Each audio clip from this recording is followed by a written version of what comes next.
So guys आ चुका है 100 girlfriends who really really love me का सीज़न 3। तो इस वीडियो में मैं सीज़न 3 का एपिसोड नंबर 1 एक्सप्लेन करने जा रहा हूँ। भाई पहले वीडियो को लाइक कर दो अगर नहीं करा है और नीचे कमेंट भी कर दो। तो बिना टाइम फोड़े लेट्स बिगिन। एपिसोड शुरू होता है और गॉड को दिखाया जाता है। ये बोल रहा होता है सोलमेट क्या होता है? वो पार्टनर जो तुम्हारे पैदा होते ही तुम्हें असाइन करा जाता है। और हमारे पास एक लड़का है जिसकी 100 सोलमेट्स हैं। उसका नाम है आइजो रेंटारो। इस लड़के ने अपनी हर सोलमेट को प्यार करने की कसम खा ली है और अब हमें दिखाई जाती है वो सारी लड़कियां जो रेंटारो की गर्लफ्रेंड्स हैं। तभी गॉड कहता है वेट, ये लास्ट में कौन थी लड़कियां? नरेटर कहता है क्या एडिटिंग में हमने कुछ गड़बड़ कर दी? ये बोलता है एनीमे में अभी सिर्फ 11 ही गर्लफ्रेंड्स आई है। नरेटर कहता है अच्छा चलो ओपनिंग पे चलते हैं। एक्चुअली वेट, एक छोटे से कॉमर्शियल ब्रेक के बाद मिलते हैं। गॉड कहता है रुको। नेक्स्ट सीन में एक रिपोर्टर दिखाई जाती है जो कि एक शो चला रही होती है लव चैट नाम का। ये यहाँ पर लड़कियों के ग्रुप को देखती है और इनसे बात करने चले जाती है। यह इनसे अपने शो के लिए इंटरव्यू लेने को बोलती है। रिपोर्टर कहती है क्या आप में से किसी का बॉयफ्रेंड है?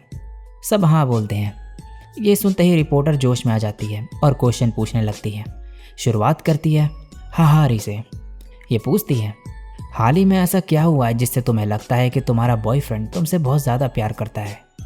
हाहारी कहती है मेरी एक हील टूट गई थी जब हम डेट पे थे, लेकिन जब मैं गिरने ही वाली थी मेरे बॉयफ्रेंड ने अपनी बाहों में ले लिया मुझे और उसके बाद उसने मुझे अपनी गोद में ही उठाया हुआ था हमारी पूरी डेट में। ये सुनते ही रिपोर्टर मन में कहने लगती है आखिर इसका बॉयफ्रेंड है क्या चीज़? ये तो कोई गेम का हीरो जैसा लग रहा है। रिपोर्टर अब मैं से पूछती है। ये शर्माते हुए बोलती है मेरी ब्रा का हुक निकल गया था और उसने उसे पूरे दिन पकड़ा हुआ था। रिपोर्टर बोलती है कितना अच्छा बॉयफ्रेंड है, उसने सेफ्टी पिन का यूज़ नहीं करा। ये कहती है नहीं, सेफ्टी पिन्स काम नहीं करती मेरे पे, चाहे कितने भी यूज़ कर लूँ। तो उसने अपनी ताकत और विल पावर से ही मेरे ब्रा को पकड़ा हुआ था। रिपोर्टर बोलती है आखिर कितने बड़े हैं ये? मैं शर्मा जाती है और यहाँ से गायब हो जाती है। अब रिपोर्टर शिजुका से पूछती है। यह अपने फ़ोन का इस्तेमाल करके बोलने लगती है। ये कहती है मुझे पढ़ने का बहुत शौक़ है, तो मेरे बॉयफ्रेंड ने बहुत सी किताबें पढ़ी मेरे लिए और अपने पूरे शरीर में लिख डाला। रिपोर्टर कहती है ये तो कर्ज जैसा लग रहा है, मतलब कितनी परवाह करने वाला बॉयफ्रेंड मिला है तुम्हें। शिजुका कहती है वो और भी ज़्यादा बैड है, उसने अपने कानों में भी लिख डाला था। अब रिपोर्टर नानो से पूछती है। ये बोलती है हम डेट पे थे और एक ब्रिज पे चल रहे थे। उसने नोटिस करा कि मुझे डर लग रहा था ऊंचाई से। रिपोर्टर कहती है समझ गई, उसने तुम्हारा हाथ पकड़ा और जब तक तुमने ब्रिज क्रॉस नहीं कर लिया वो तुम्हारा हाथ ही पकड़े हुआ था। नानो बोलती है नहीं, उसने नदी में तैरकर मुझे अपने ऊपर बैठा के ब्रिज क्रॉस करवाया। ये सुनकर रिपोर्टर फिर से हैरान हो जाती है और अब ये एक नई लड़की से पूछती है। ये बोलना शुरू करती है। रिपोर्टर कहती है एक फॉरेनर, इंटरनेशनल रोमांस। यह बोलने लगती है लेकिन रिपोर्टर को कुछ भी समझ ही नहीं आ रहा होता। ये थोड़ा बहुत समझती है और कहती है तो तुमने अपने बॉयफ्रेंड के साथ हॉर्स राइडिंग लेसन लिए? ये कहती है नहीं, मैंने अपने बॉयफ्रेंड की सवारी करी। रिपोर्टर कहती है ये तो एक प्यारी राइडिंग डेट है। हकारी भी कहने लगती है कि मैं अपने बॉयफ्रेंड की सवारी करना चाहती हूँ पूरी रात। अब रिपोर्टर एक और लड़की से पूछती है। ये कहती है मेरे बॉयफ्रेंड का दिल बहुत बड़ा है, वो मुझे सपोर्ट करना चाहता है।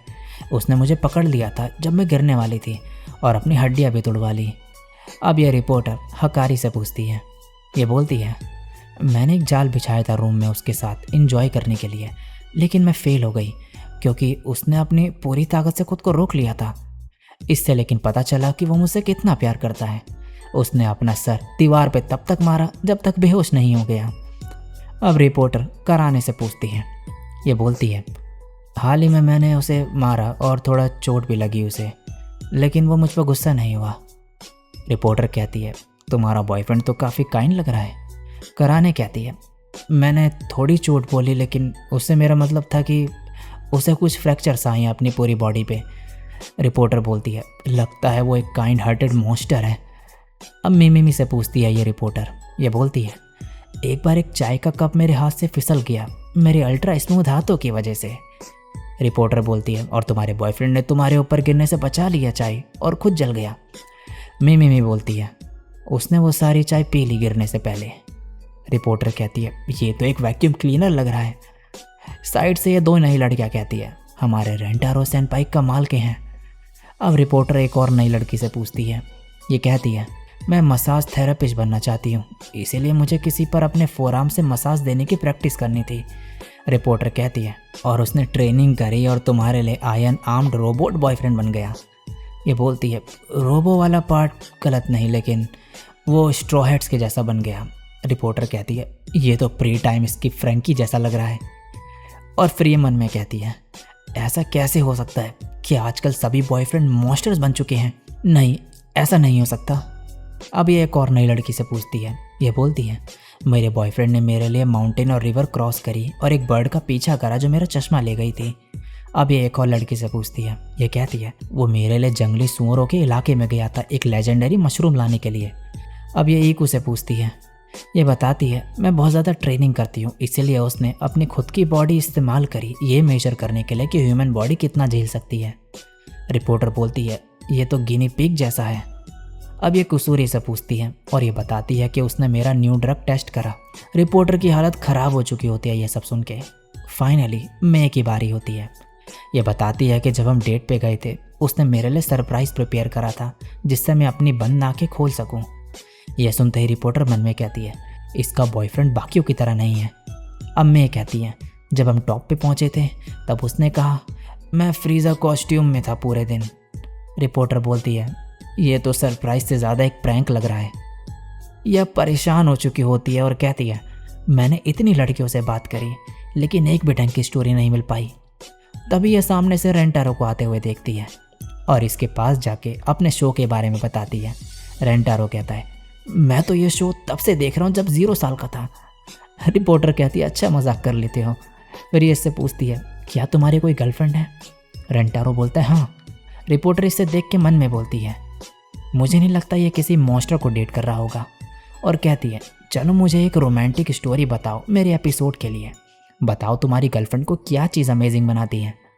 रेंटारो एक गहरी सांस लेता है और अपना मुंह खोलता है और फिर खोलने के बाद रुकता ही नहीं। ये सभी गर्लफ्रेंड्स की चीज़ें बताने लग जाता है और तारीफ़ें करने लगता है।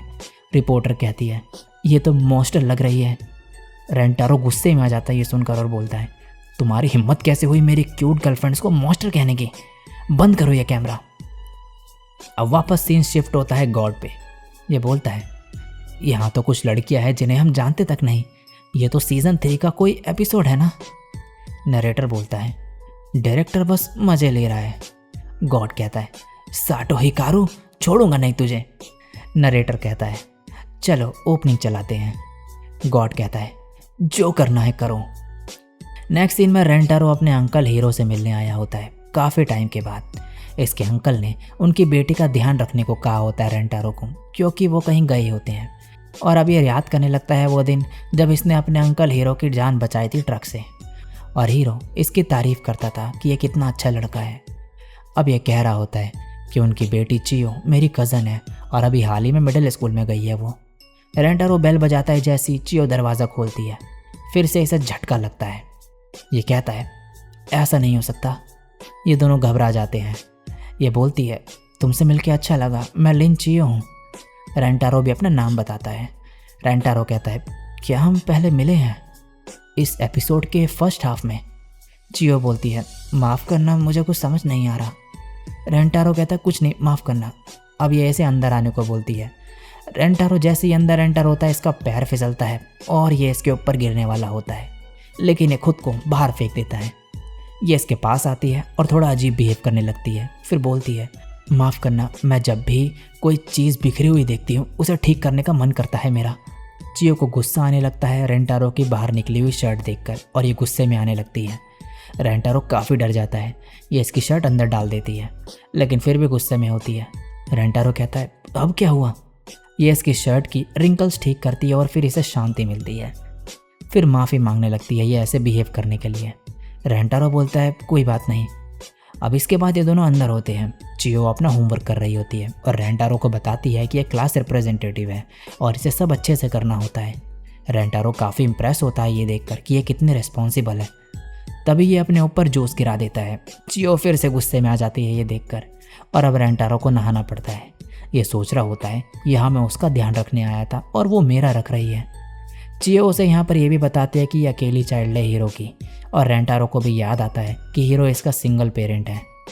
तभी अचानक से यहाँ एक वायर निकल जाता है और पानी गर्म के बजाय ठंडा आने लगता है। रेंटारो कांपने लगता है और चियो को बताता है, लेकिन डोर खुलता ही नहीं चियो से, ये अटक चुका होता है। चियो इसे बाहर आके अपने कपड़े पहनने को बोलती है। रेंटारो को लेकिन अभी भी ठंड लग रही होती है। चियो को ये सब देखकर बिल्कुल भी अच्छा नहीं लग रहा होता, तो ये इसे हक कर लेती है गर्मी देने के लिए। और रेंटारो मन में कहने लगता है ये इतनी छोटी है फिर भी मेरी मदद करने का सोच रही है। और ये इससे कहता है मेरी वजह से इतनी परेशानी उठाने के लिए सॉरी। चियो सोचने लगती है कि फिर से वही, इसे याद आता है कि सब कैसे इसके बारे में कहते हैं हमेशा से ही कि ये कितने रेस्पॉन्सिबल और अमेजिंग है। रेंटारो बोलता है लेकिन तुम्हें हर चीज़ की रेस्पॉन्सिबिलिटी लेने की ज़रूरत नहीं, तुम अभी बहुत छोटी हो, तुम अपने से भी बड़ी चीज़ें ठीक करने का ट्राई करती हो, तुम्हें उसकी ज़रूरत नहीं। अब चियो बताने लगती है कि कैसे पहले ये सिर्फ छोटी चीज़ें ही ठीक किया करती थी और लोग इसे कहते रहते थे कि ये कितनी रेस्पॉन्सिबल है, और वो इस पर प्राउड फील करते हैं और उससे इसे खुशी भी मिली। ये बोलती है और एक पॉइंट पे आके मुझे लगने लगा कि मुझे उनकी एक्सपेक्टेशंस के अकॉर्डिंग ये सब करना होगा। रेंटारो को कैसे पता? इसे मुझे मिले हुए सिर्फ 1 ही घंटा हुआ है, फिर कैसे? ये नॉर्मल नहीं और सही नहीं। और ये दोनों साथ में ही मन में कहते हैं ये मेरा कज़न है। तभी कोई चियो का चश्मा निकाल देता है और ये रोने लगती है और कहने लगती है मुझे रेंटारो पसंद है। रेंटारो इससे शांत होने को कहता है। तभी यहाँ पर कोई आ जाता है और कहता है दिल की धड़कनें बढ़ा देने वाले वो सारे पल कैसे लगे तुम्हें? मैंने ही ये सब प्लान करा था। रेंटारो कहता है अंकल हीरो, क्या वो सब आपने करा था? और अब ये बताते हैं कि वो सभी चीज़ें जो यहाँ पर हुई अभी तक वो सब यही कर रहे थे। रेंटारो पूछता है आपने ऐसा किस लिए करा? ये कहते हैं चियो मेरे लिए सबसे इम्पोर्टेंट है और मैं किसी भी ऐरे गहरे को इसे लेने नहीं दूंगा। मैं चाहूँगा कोई सबसे अच्छा इंसान जिसे मैं जानता हूँ वो इसके साथ हो। मैं तुम दोनों को अलग रखना चाहता था जब तक तुम बड़े नहीं हो जाते। मैं नहीं चाहता तो तुम इसे बच्ची समझकर रिजेक्ट कर दो, लेकिन फिर मैंने तुम्हें बहुत सारी लड़कियों के साथ देखा हाल ही में और मैं घबरा गया। लेकिन इसका मतलब ये है कि उनमें से अभी कोई तुम्हारी गर्लफ्रेंड नहीं, सही कहा ना मैंने? रेंटारो कहता है वो सभी मेरी गर्लफ्रेंड्स हैं। हीरो हैरान हो जाते हैं और कहते हैं ऐसा कैसे हो सकता है? लेकिन अगर ऐसा है तो एक कज़न को ऐड करने में कोई प्रॉब्लम नहीं होनी चाहिए। प्रॉमिस करो तुम ऐसा करोगे। रेंटारो चियो को चश्मा पहना देता है। चियो मन में कहती है मैंने ये क्या किया? मैं अपने कज़न को कैसे बोल सकती हूँ कि वो मुझे पसंद है? ये बोलती है वो सब भूल जाओ जो भी मैंने कहा। रेंटारो कहता है माफ़ करना अंकल, मैं चियो को गर्लफ्रेंड नहीं बना सकता। आप चियो की फीलिंग ऐसे नज़रअंदाज नहीं कर सकते। रियल लव बिना किसी को जोर ज़बरदस्ती या फिर इन्फ्लुएंस के होता है और वही चीज़ उसे कीमती बनाती है। तभी चियो कहती है मैं तुमसे प्यार करती हूँ रेंटारो, ये मेरे डैड की वजह से नहीं है, ये मेरी वजह से है। हम कज़न्स हैं तो तुम्हें लगेगा ये सब अजीब है, लेकिन मैं तुमसे फिर भी प्यार करती हूँ। प्लीज़ मुझे अपनी गर्लफ्रेंड बना लो। और रेंटारो भी फाइनली इसका हाथ पकड़ता है और कहता है फ़र्क नहीं पड़ता चाहे हम कज़न्स हैं, मैं तुम्हें गर्लफ्रेंड बनाऊंगा फिर भी। और हीरो खुशी के मारे नाचने लगता है। इसी के साथ एपिसोड 1 यहीं पे एंड होता है। सो गाइज आपको यह एपिसोड कैसा लगा ज़रूर बताना नीचे कमेंट करके। आगे के एपिसोड्स भी देखना चाहते हो और एक्साइटेड हो तब भी कमेंट करना। और चैनल पर पहली बार आ गई हो तो सब्सक्राइब कर देना। सब्सक्राइब करे बिना जाना मत, ऐसा ही ऑसम कंटेंट आगे भी देखने के लिए। आज के लिए बस इतना ही, मैं निकलता हूँ। मिलूँगा किसी और दिन किसी और वीडियो के साथ। तब तक के लिए सायोनारा और